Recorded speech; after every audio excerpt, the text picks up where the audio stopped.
Assalamualaikum warahmatullahi wabarakatuh. A'udzu billahi minasy syaithanir rajim. Bismillahirrahmanirrahim. Innal hamdalillah nahmaduhu wa nasta'inu wa nastaghfiruh wa na'udzu billahi min shururi anfusina wa min sayyiati a'malina. Man yahdihillahu fala mudilla lahu wa man yudlilhu fala hadiya lahu. أشهد أن لا إله إلا الله وحده لا شريك له وأشهد أن محمدا عبده ورسوله اللهم صل على محمد وعلى آل محمد اللهم انفعنا بما علمتنا وعلمنا ما ينفعنا وزدنا علما سبحانك لا علم لنا إلا ما علمتنا إنك أنت العليم الحكيم اللهم آمين. Alhamdulillah, syukrunillah.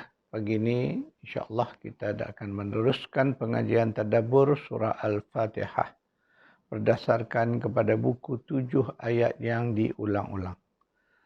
Tuan-tuan perempuan yang ada buku boleh buka di halaman 126 atau sekitar 201.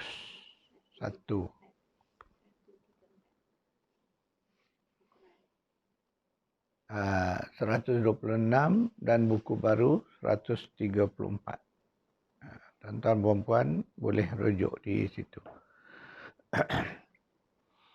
Kita masih lagi dalam tadabbur ayat keempat dari surah Al-Fatihah. A'udzu billahi minasyaitonir rajim.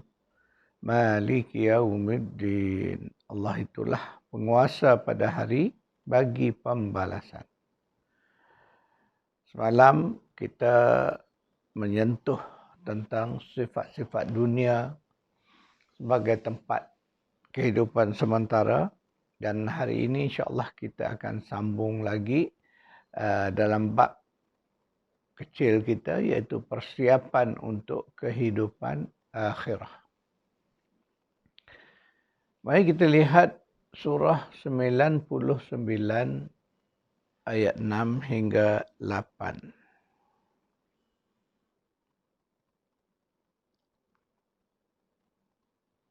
A'udzu billahi minasy syaithanir rajim. Yauma idzin yasdurun nasu ashtatan liyuraw a'malahum فمن يعمل مثقال ذرة خيرا يره ومن يعمل مثقال ذرة شرا يره. Surah Al-Zalzilah, surah 99 ayat 6 hingga 7. Ayat 6 hingga 8 iaitulah Allah menceritakan tentang bagaimana kejadian kiamat nanti berlaku. Itulah yang diceritakan di dalam surah Al-Zalzilah.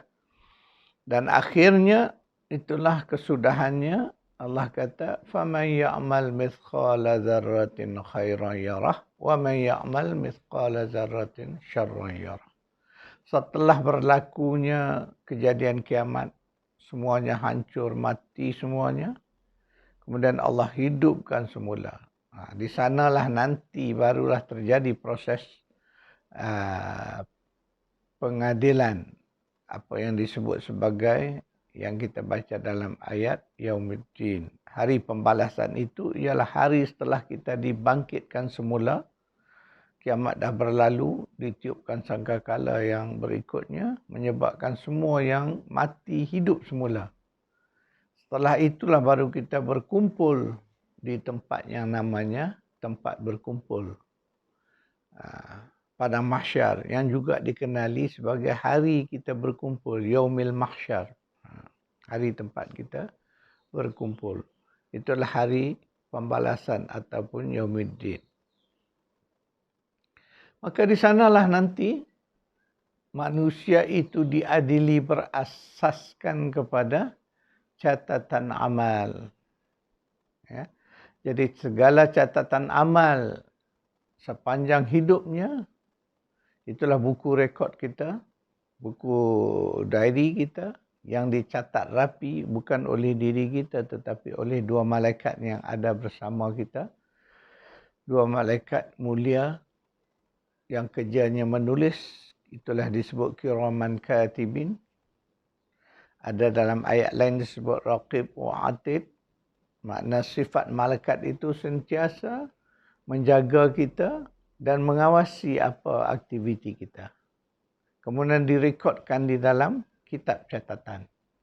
Jadi hasil kitab catatan itulah yang akan menjadi bukti-bukti ketika kita diadili di hadapan Allah Subhanahu wa taala di Yaumiddin nanti. Maka dalam ayat Az-Zalzilah yang kita baru baca tadi disebut faman ya'mal, sesiapa yang semasa hidupnya dulu beramal misqala dzarrah, sekecil zarah pun daripada kebaikan, dia akan melihatnya. Wa man ya'mal misqala dzarrah, man ya'mal misqala dzarratin syarran yarah. Mana sesiapa juga yang melakukan sekecil zarah dari keburukan pun akan melihatnya. Begitulah gambaran tentang begitu halus, begitu teliti, lengkapnya buku catatan amal kita. Atau juga disebut di dalam Al-Quran sebagai kitab. Kitab itu juga merujuk kepada kitab catatan amal. Jadi ketika di sana nanti orang-orang yang beriman akan menerima kitab dari sebelah kanan. Itu disebut jelas di dalam Al-Quran. Sementara orang-orang kafir, orang-orang yang tidak beriman akan menerima kitab dari sebelah kiri atau dari belakang. Jadi ketika menerima kitab itu pun setiap orang sudah tahu nasibnya. Diceritakan bagaimana orang beriman ketika menerima kitab catatannya, mereka begitu gembira. Karena mereka sangat yakin akan apa yang ada di dalam kitab catatan amal itu. Mereka begitu seronok sehingga diceritakan mereka akan bagi tahu kepada rakan-rakan siapa yang ada dekat dia. Kamu baca ni kitab catatan amal aku ni. Begitu bangga nak menceritakan keadaan. Sebaliknya orang kafir, orang yang tak beriman, mereka tak berani nak membaca kitab mereka itu. Kerana mereka tahu, mereka takut dengan kandungan isinya. Maknanya amalan-amalan yang ada dalam kitabnya adalah amalan-amalan yang tertolak. Jadi mereka ketakutan. Tengok kitab tu, dapat kitab dari sebelah kiri pun mereka sudah tahu habis. Malanglah nasib mereka sesudah ini. Demikianlah keadaan. Al-Quran menggambarkan begitu detail tentang kisah bagaimana penyerahan kitab ini berlaku. Dia ada disebut di dalam surah Al-Isra dan di dalam surah juga di dalam surah Qaf. Dalam banyak surah diceritakan bagaimana proses penyerahan kitab ini akan dilakukan. Dan disebut di sana bahawa dua malaikat yang mencatat amalan yang ada bersama kita semasa hayat di dunia, mereka juga lah yang akan mengiring kita nanti di Yaumil Mahsyar nanti. Mereka lah yang akan menyerahkan kitab dan membawa kita menghadap Allah Subhanahu Wa Taala. Jadi begitu Al-Quran menceritakan gambaran-gambaran yang bakal terjadi di fasa keempat perjalanan jauh kita ni. Allah dah cerita tuan-tuan dan puan. Sebab itu kalau kita baca Quran, faham elok-elok, kita dah tahu dah story dia. Apa yang bakal berlaku Allah dah bagi tahu pada kita. Sepatutnya kita nanti di sana tidak terkejut. Tidak ada ketakutan kerana kita sudah tahu. Allah dah bagi tahu awal-awal sewaktu kita di sini. Di fasa kedua ni Allah dah bagi tahu apa yang akan berlaku di fasa keempat nanti. Jadi dalam ayat yang kita baru baca tadi, surah Al-Zalzilah, Allah nak ceritakan bahawa setiap apa yang kita lakukan dicatat oleh dua malaikat yang ada di sebelah kanan, di sebelah kiri. Itu pun disebut.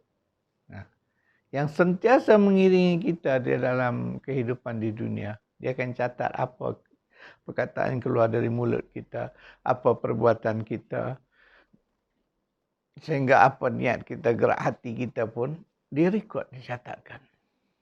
Maka sebab itulah digambarkan dalam terjemahan itu, disebut bahawa sekecil zarah. Ya, nampak melihat kalau zarah tu.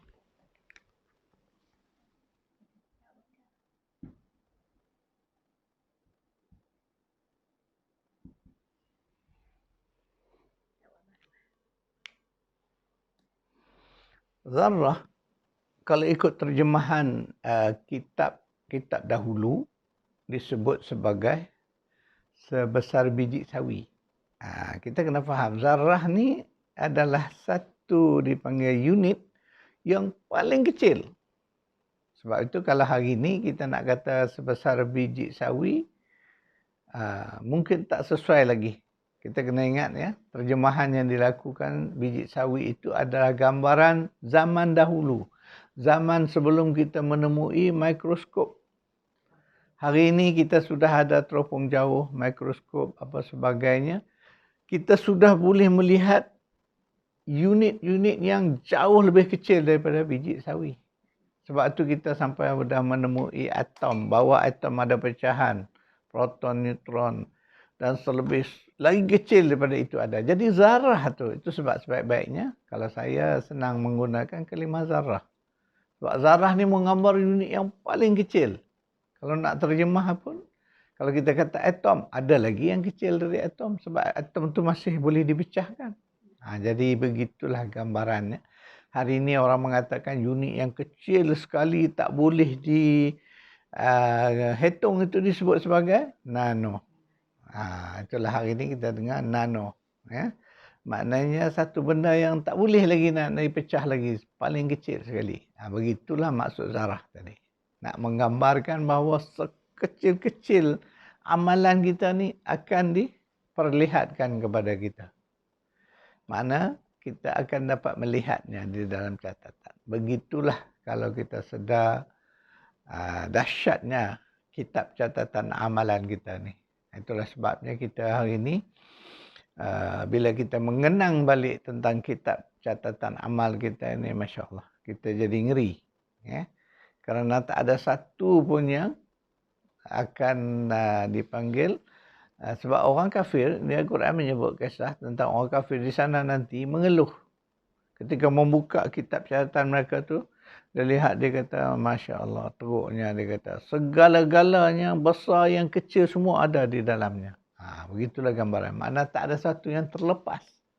Segala amalan kita di dunia ini daripada dicatat oleh dua malaikat. Ingat tuan-tuan dan puan, malaikat ni tak pernah tidur, tak pernah terlelap. Jadi dia sentiasa mengawas. Itulah disebut sebagai raqib wa atid. Itu ciri-ciri mereka, itu sifat-sifat dua malaikat ni. Dia sentiasa berdamping dengan kita dan sentiasa mengawas. Kita ni ada waktu penat, mengantuk, tertidur. Tetapi malaikat tidak, tuan-tuan dan puan. Begitulah nanti bagaimana kita nak menghadapi catatan-catatan amal kita. Kerana catatannya sangat rapi, sangat teliti. Kerana Allah kata dia tak akan menzalimi hamba-hambanya di akhirat nanti. Jadi setiap orang akan dibalas berdasar kepada amalannya. Baik dibalas baik, yang buruk dibalas dengan keburukan.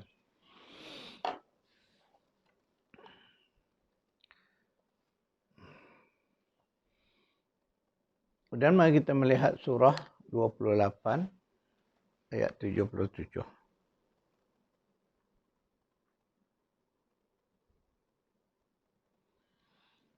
Surah 28, surah Al-Qasas ayat 77. A'udzu billahi minasy syaithanir rajim. Wabtaghi fima ataka Allahud daral akhirah wa la tansa nasibaka minad dunya wa ahsin kama ahsana Allahu ilaik. ولا تبغ الفساد في الأرض إن الله لا يحب المفسدين. Carilah, usahakanlah dengan apa yang Allah berikan kepada kamu ini akan negeri akhirah. Wala tansi nasabaka minad dunya, tetapi jangan kamu lupa nasib kamu di dunia ini. Wa ahsin kama ahsanallahu ilaik, maka berbuatlah yang terbaik. Buat kebaikan sebagaimana telah berbuat baik oleh Allah kepada kamu. Wala tabghil fasad, maka janganlah kamu melakukan kerosakan di muka bumi. Kerana Allah itu tidak menyukai orang-orang yang melakukan perbuatan fasid, kerosakan. Ayat ini dengan jelas menganjurkan, menyarankan kita orang-orang yang beriman ini supaya meletakkan fokus kita kepada darul akhirah. Itu yang dia kata. Sebab kehidupan di sana, dar ini macam boleh diumpamakan negeri, tempat tinggal, mana di akhirat itu, itulah tempat yang disebut sebelum ni tempat yang terbaik, tempat yang kekal, penuh dengan nikmat. Maka Allah suruh kita ni fokus ke sana. Jadi segala apa yang Allah beri di dunia ni berupa rezeki baik, berupa hayat kita, kesihatan kita. Apa saja yang Allah beri di dunia ini, gunakan untuk mencapai akhirat. Itu kena jelas. Matlamat dia, keutamaan adalah akhirah. Tapi Allah kata, wala tansa nasibaka minad dunya. Janganlah pula kamu sampai lupa kepada nasib kamu di dunia. Di situ kita melihat Islam ini mengimbangi. Kalau kita lihat orang kafir terbalik pula. Dia fokus ke dunia, tak lupa langsung ke akhirat. Kita orang yang beriman, Allah suruh fokus ke akhirat tapi jangan lupa dunia. Kan berbeza keadaannya. Jadi dunia pada kita ni kita tak boleh lupakan. Maknanya jangan kita tinggalkan, jangan kita abaikan. Kita tetap kena ambil manfaat dunia ini, kerana dengan manfaat dunia inilah yang akan membolehkan kita bekerja, berusaha untuk mencapai akhirat kita. Itu maksudnya. Jadi itulah dasar prinsip hidup seorang Muslim. Orang-orang yang beriman. Mereka meletakkan fokus adalah kepada darul akhirah.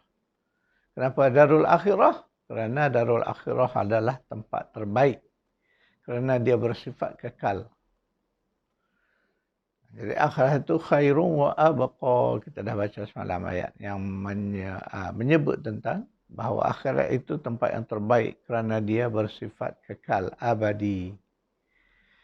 Jadi di ayat ini Allah mengingat kita orang beriman supaya meletakkan matlamat, sasaran kita ialah akhirat.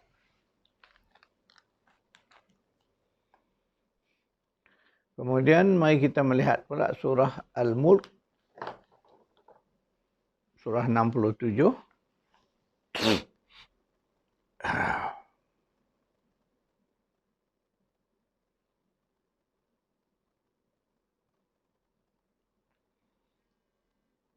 Surah 67, kita melihat surah Al-Mulk ni. Kita baca ada ayat yang kedua. A'udzu billahi minasyaitonir rajim.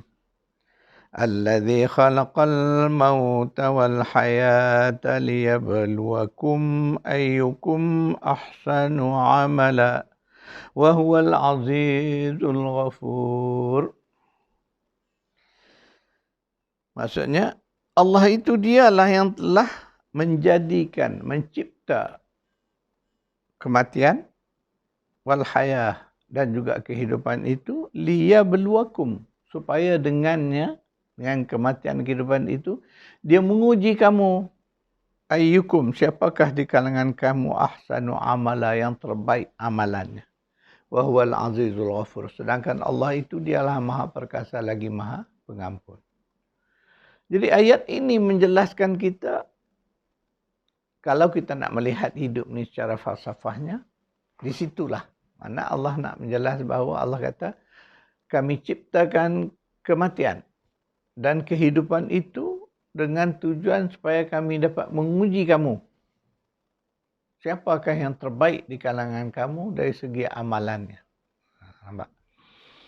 Maknanya Allah jadikan hidup mati ini sebagai proses untuk Allah bagikan kita di sini tempat untuk menguji kita. Itu kalimah tu kena ingat. Bala. Bala tu yang kita selalu sebut bala tu, kita selalu dalam bahasa kita merujuk kepada musibah. Maksudnya ujian-ujian yang kita tak senangi, itu kita sebut bala. Tapi dalam Quran menceritakan bala itu adalah bentuk ujian. Maknanya ujian. Dan ujian itu bersifat neutral. Boleh jadi ujian kebaikan. Itu disebut sebagai balaun hasanah. Dan boleh jadi ujian-ujian yang kita sebut sebagai musibah yang kita tak suka itu, yang itu disebut sebagai balaun sayyi'ah. Kena faham ya tuan-tuan dan puan, bila sebut bala tu dalam konteks Al-Quran dia memberi makna ujian Allah. Dan segala ujian Allah tu dia ada dua bentuk. Yang ni kita jarang memisahkan dia. Ujian Allah dua bentuk. Kebaikan, ujian kebaikan, balaun hasanah. Satu lagi ujian sayyi'ah. Balaun sayyi'ah, ujian keburukan yang kita sebut sebagai musibah. Jadi sebab itu kita kena faham bila kita belajar Al-Quran ini, Al-Quran menjelas secara spesifik, secara khusus. Jadi kita faham, bila sebut balak tu, kita tahu balak maknanya ujian Allah. Ini kadang-kadang kita dengar balak ni seolah macam hukuman Allah. Ada orang yang berpendapat begitu. Itu pendapat yang tidak tepat. Jauh daripada maksud Al-Quran.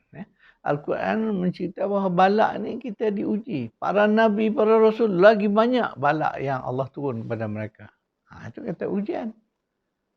Jadi lagi tinggi seseorang martabat di sisi Allah, lagi banyak ujian-ujian yang Allah akan bagi pada dia. Sebab Allah nak uji, nak tengok betul ke tidak. Kemudian ujian kebaikan, keburukan. Ujian keburukan tu paling banyak. Boleh katakan kita ni rata-rata diuji dengan musibah. Tapi orang lupa bahawa di sana ada ujian hasanah, balaun hasanah. Yang itu sebab orang tak sedar. Karena dia tak melihat kebaikan-kebaikan yang dia dapat itu sebagai bala, sebagai ujian. Tetapi ingat balik, sebab itulah dalam buku Bersyukur atau Kufur, saya dah menceritakan bagaimana Nabi Sulaiman AS, dia sedar bahawa segala yang Allah beri, kurniaan yang Allah beri pada dia yang hebat-hebat tu, semuanya merupakan bala. Sebab tu disebut ketika dapat istana Balqis dengan puteri Balqis sendiri, apa kalimah yang keluar dari mulut Nabi Sulaiman? A'udzubillahi minasyaitanirrajim. Hadza min fadli Rabbi. Ini semua adalah kelebihan-kelebihan dari Tuhanku, dari Rabbku. Liya beluani, supaya dengannya dia menguji aku ini.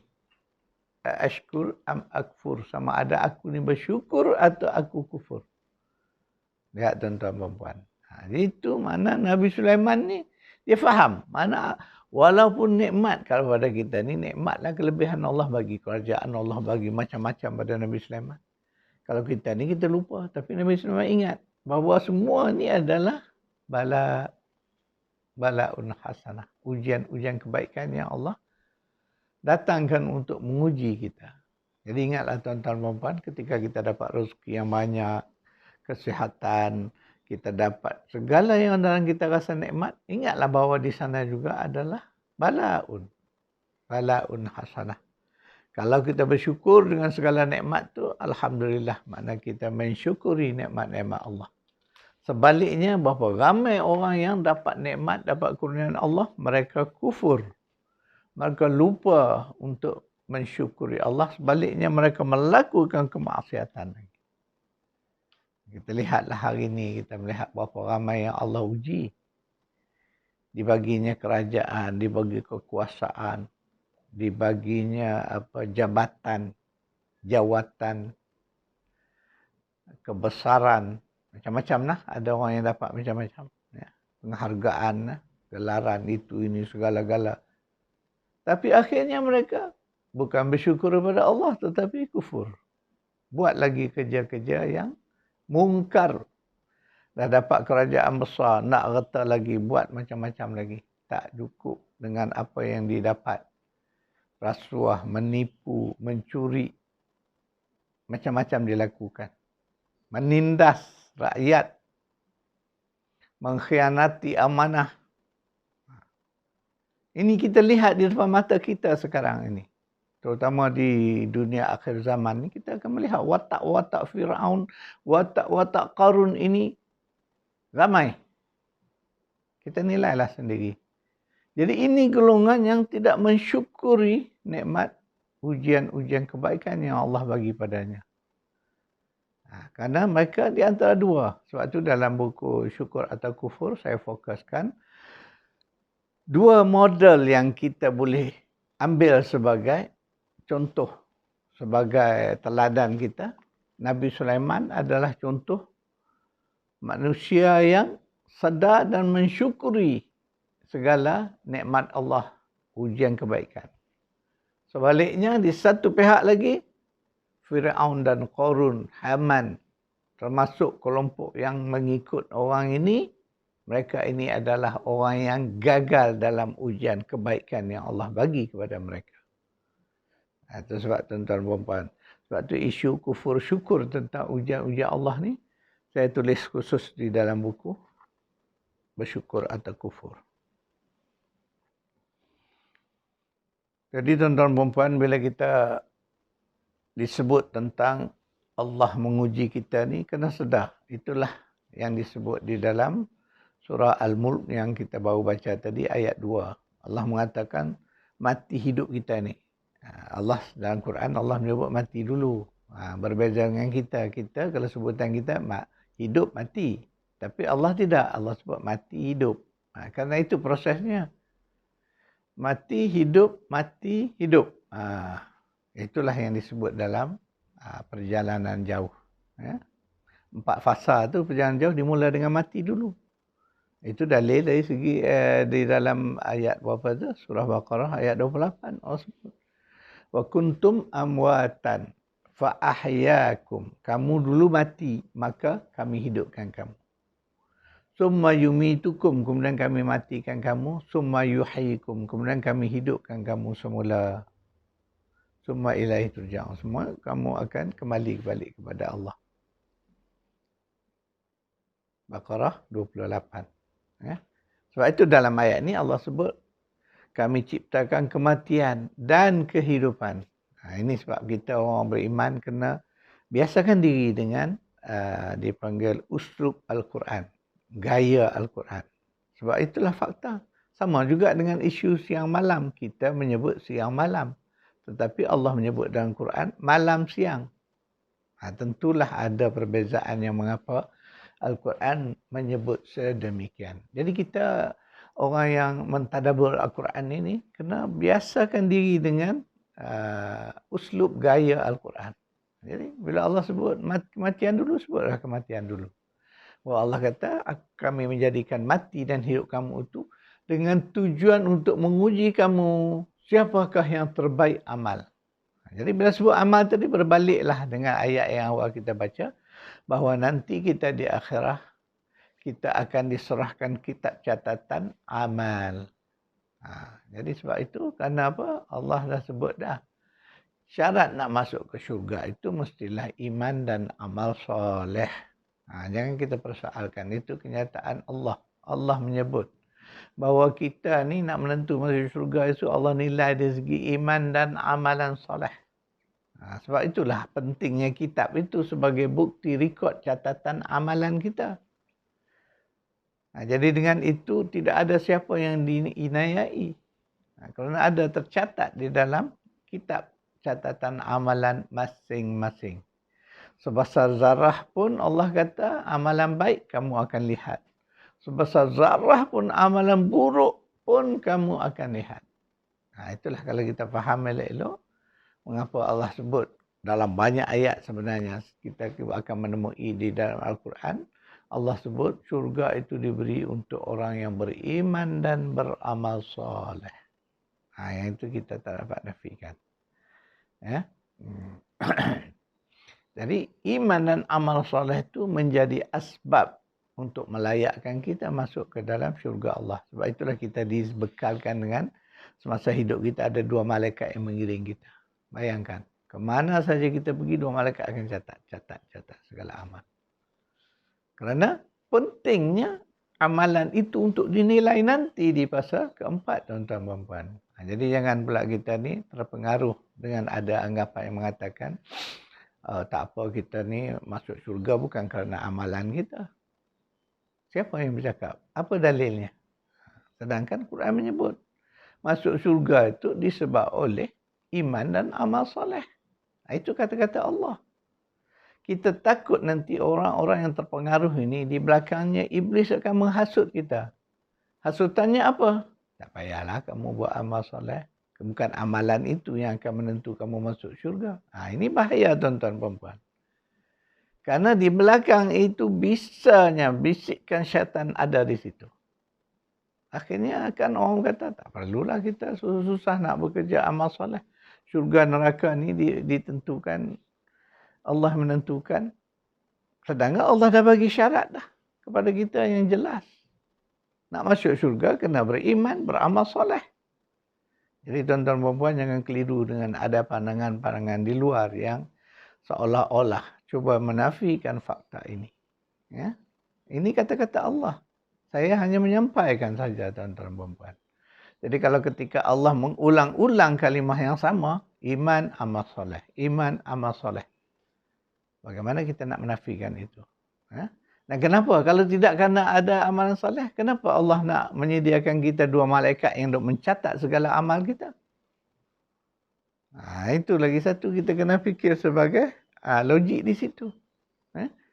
Dan sebab saya bimbang, kalau orang yang cuba nak menolak fakta ini, jadi besok akan masuklah syaitan di belakangnya. Iblis akan menghasut kita. Tak payahlah nak beramal teruk-teruk. Kalau Allah nak bagi engkau syurga, dia akan bagi. Kalau dia tak mau bagi, dia tak bagi. Kalau begitu cara berfikirnya, akhirnya kita ditipu daya oleh iblis. Itulah talbis iblis. Berhati-hati tuan-tuan perempuan. Dalam bab agama ni, syaitan berjanji dia akan datang dari kanan. Inilah dia. Dalam bab isu agama, dia akan selitkan fahaman-fahaman yang cuba menyelewengkan daripada fakta Al-Quran. Kita yang beriman ni tidaklah susah. Pegang Quran betul-betul. Yakin apa yang Quran kata tu. Itulah kebenaran. InsyaAllah syaitan tak boleh menipu daya kita. Tak boleh memperdaya kita dengan mengubah-ubah kefahaman kita terhadap isu iman dan amal soleh. Sebab saya mendengar di luar sana ada orang yang berkata begini tentang bila kita sebut iman dan amal soleh. Ini hakikat ni Quran kata tuan-tuan dan puan. Saya sekadar menyampaikan saja.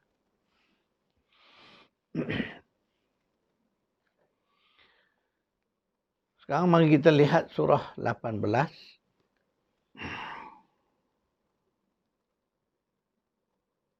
Surah popular kita selalu baca, surah Al-Kahfi ayat 7.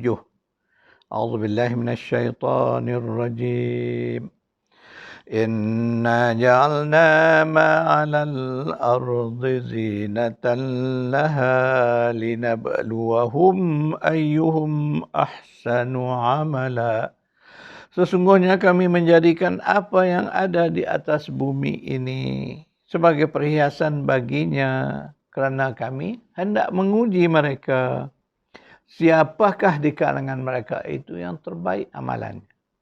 Ayat ni lebih kurang makna seperti ayat yang saya bacakan dalam surah Al-Mulk juga. Ya? Tetapi yang ini Allah menggambarkan bagaimana Allah kata apa yang kami jadikan di bumi ini, apa yang ada di atas bumi ini adalah sebagai perhiasan kepada kehidupan kita. Dan ada tujuan. Tujuannya liyabalu. Dalam ayat ni Allah menyebut dalam orang ketiga. Liyabaluwahum. Supaya mereka. Tadi dalam surah Al-Mulk Allah menggunakan pendekatan ayat orang kedua. Kamu. Yang ni disita mereka. Liyabaluwahum ayyuhum ahsanu amala. Di situ je beza ayat ni. Ya. Mana Allah kata apa yang aku bagi perhiasan hidup dunia ni, aku bagi harta pada kamu, aku bagi sawah ladang, bagi kenderaan, bagi kemewahan rumah, banglo besar. Segala-gala kesenangan ini tidak tujuan lain melainkan liyabluwahum, supaya kami menguji mereka yang dapat semua ni. Siapakah di antara mereka tu yang terbaik amal? Ingat tuan-tuan, Allah dah sebut dah. Jadi ketika itu kita dapat ke atau kita tak dapat, kita tahu kedudukan kita di mana. Contohlah, setiap kita ni nakkan kemewahan hidup. Nakkan rumah besar, kereta besar, ladang besar. Segala-gala yang besar lah kita nak. Jawatan besar, pangkat besar. Kuasa yang besar. Itu sifat manusia kan, suka begitu. Jadi kita boleh menilai. Ketika kita dapat, ingat, Allah menguji kita. Dan ketika kita tak dapat pun contohnya, itulah ujian untuk kita juga. Sekurang-kurangnya kita merasa dengan tidak dapat itu kita selamat daripada fitnah.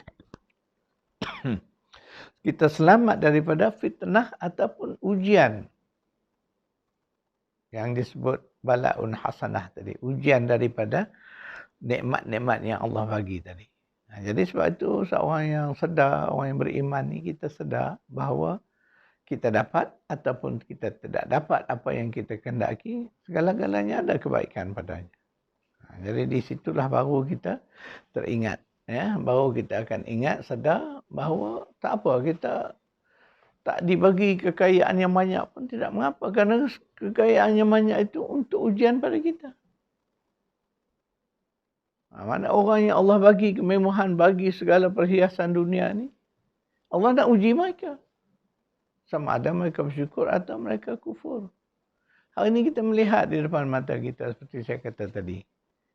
Ramai yang kecundang dengan ujian-ujian kebaikan. Dapat nikmat kecundang. Dapat segala apa yang dia kehendaki daripada dunia ini. Ramai yang kecundang. Gagal. Kerana akhirnya mereka bukan menjadi orang yang bersyukur. Sebaliknya menjadi orang yang kufur kepada Allah. Na'udzubillah min zalik. Tuan-tuan perempuan, sekadar itu kuliah kita pagi ini. InsyaAllah kita sambung lagi di hari besok. Dan kita cuba buat catatan kuliah kita pada hari ini.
Itulah tuan-tuan perempuan, antara ayat-ayat yang kita tadabbur pada pagi ini. Ambillah catatan ini dan manfaatkan dia sebagai usaha besok mengulangi mentadabbur ayat-ayat, mengulang balik kuliah kita ini. InsyaAllah tuan-tuan akan mendapat lebih ilmu lagi. Sekadar itu dulu, kita bertemu lagi besok hari insyaAllah.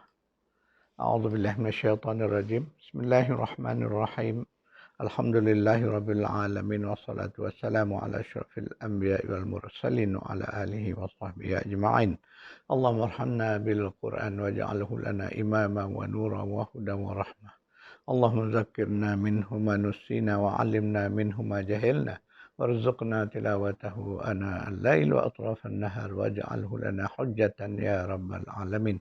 ربنا آتنا في الدنيا حسنة وفي الآخرة حسنة وقنا عذاب النار. صلى الله على محمد وعلى آله وصحبه أجمعين والحمد لله رب العالمين.